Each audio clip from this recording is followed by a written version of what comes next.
बात मैं करूंगी जब बाबा जी दुल्हा बनकर गए होंगे अपने ससुराल, तो जब माताएं कुछ मिलकर के घर की कुछ औरतें तारीफ करती हैं उनकी, कभी कुछ गाली गीत होता है, कभी कुछ तारीफ करती हैं। और अक्सर जोड़ों को, जो विवाहित जोड़े होते हैं, उनको हमेशा अक्सर राम जी और सीता जी के रूप में ही उनको मिलाया जाता है। तो ये कुछ ऐसा गीत है जो सारे लोगों ने सुना होगा और बड़ा प्यारा गीत है, और ये उनके विवाह की याद को ताज़ा करेगा। आइए।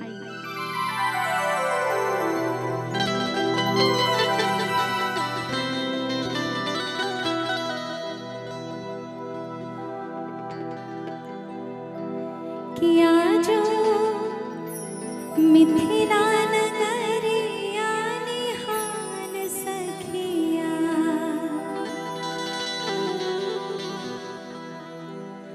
आजो मिथिला नगरिया निहाल सखिया, क्या चारों दुल्हा में बड़का कमाल सखिया, चारों दुल्हा में बड़का कमाल सखिया, आजो मिथिला नगरिया निहाल सखिया, आजो मिथिला नगरिया निहाल सखिया, चारों दुल्हा में बड़का कमाल सखिया, चारों दुल्हा में बड़का कमाल सखिया।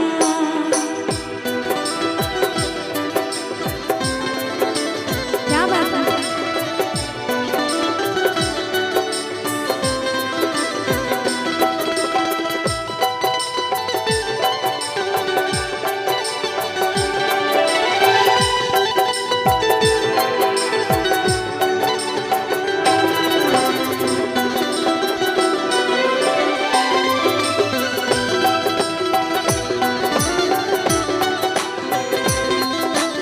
क्या बात है। थोड़ी थोड़ी तालियों के साथ।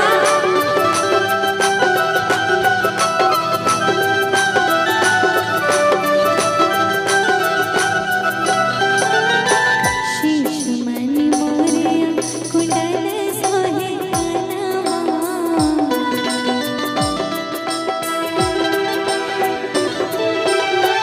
कार कार गजरा रे जुलमी नयनवा,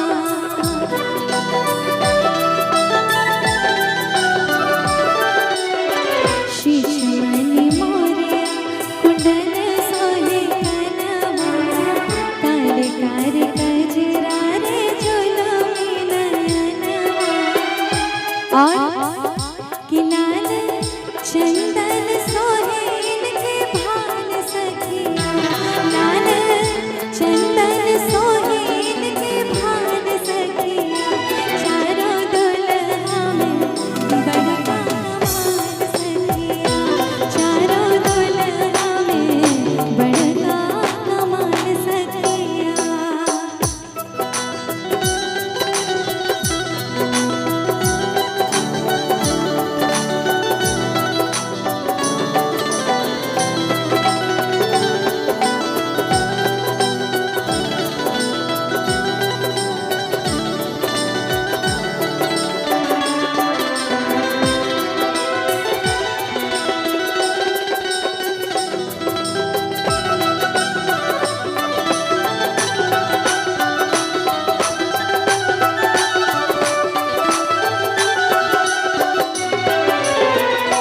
और श्यामल श्यामल गोरे गोरे जोड़िया जहान रे,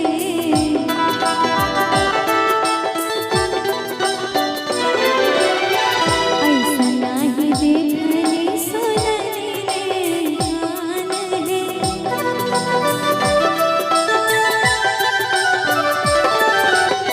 श्यामल श्यामल गोरे गोरे जोड़िया जहान रे, ऐसा नाही देखली सुनली रे